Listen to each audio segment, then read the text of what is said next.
بسم اللہ الرحمن الرحیم۔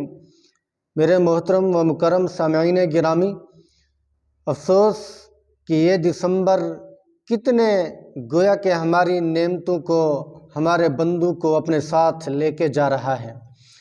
تو یہ 2025 کا آخری مہینہ کتنی روحانی شخصیات اپنے ساتھ گویا کہ لے کے جا رہا۔ اس سے پہلے پیر ذوالفقار احمد نقشبندی دامت برکات نور اللہ مرقدہ، اس سے پہلے پیر عبدالرحیم نقشبندی نور اللہ مرقدہ، اور اب یہ بہت بڑا سانحہ ہے پیر سید مختار الدین شاہ صاحب کربوغی رحمۃ اللہ تعالی علیہ۔ اللہ رب العزت ان کی قبر کو نور سے بھر دے، کروٹ کروٹ راحت نصیب کریں۔ میرے دوستو، پیر مختار الدین شاہ صاحب رحمۃ اللہ تعالی علیہ نہایت عظیم شخصیت ہے۔ کربوغا کے اندر ایسی محنت کی، تقوی والی ایسی محنت کی کہ کتنے لوگ ان سے مستفید ہوتے رہے، کتنے لوگ ان سے گویا کہ فیض یاب ہو رہے تھے۔ تو بہت بڑا نقصان ہوا۔ ہم اس جیسا پیر اب کہاں سے لائیں؟ لگتا ایسے ہے کہ قرب قیامت کی علامت ہے۔ قرب قیامت کی نشانیوں میں سے ایک نشانی یہ ہے کہ اہل علم، ایمان والے، اعمال والے، تقوی طہارت والے، خشیت خوف والے، للہیت والے لوگوں کو اٹھا لیا جائے گا۔ اب یکے بعد دیگرے گویا کہ ایک تسبیح ہماری ٹوٹ رہی ہے کہ اللہ والے رخت سفر باندھ کر اللہ کے حضور پیش ہو رہے ہیں۔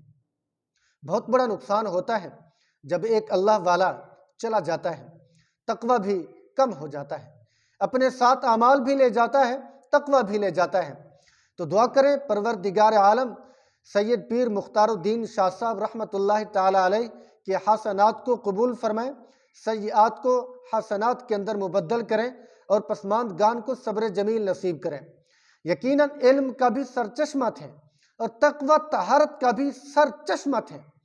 تو لگتا ایسے ہے کہ ہم جیسے بیکارے لوگ، ہم جیسے ناکارے لوگ دنیا میں رہ گئے ہیں، تو بہت نقصان ہو رہا ہے۔ اللہ ہمیں معاف کرے، اللہ ہمارے گناہ کو معاف کرے۔ لگتا ایسے ہے اللہ ہم سے روٹھ چکا ہے، اللہ ہم سے خفا ہو چکا ہے کہ اپنے مقرب ترین بندوں کو اپنے پاس اٹھا رہا ہے۔ تو میرے دوستو، ایک اللہ والے کی قدر بہت زیادہ ہوتی ہے۔ اس وقت پتہ چلتا ہے جب وہ دنیا سے چلا جاتا ہے۔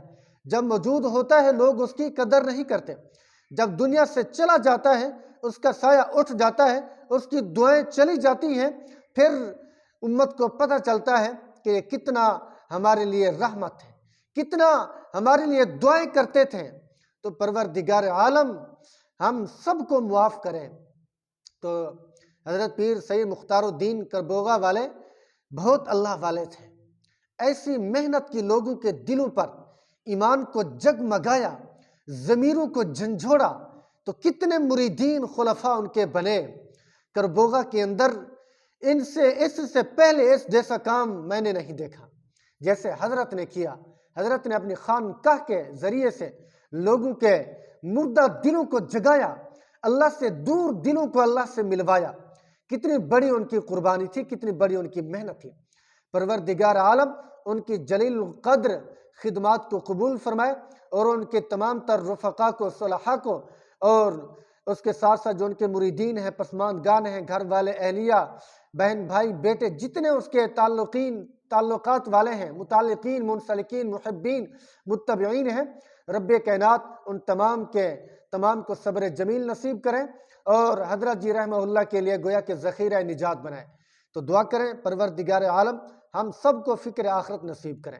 السلام علیکم ورحمۃ اللہ وبرکاتہ۔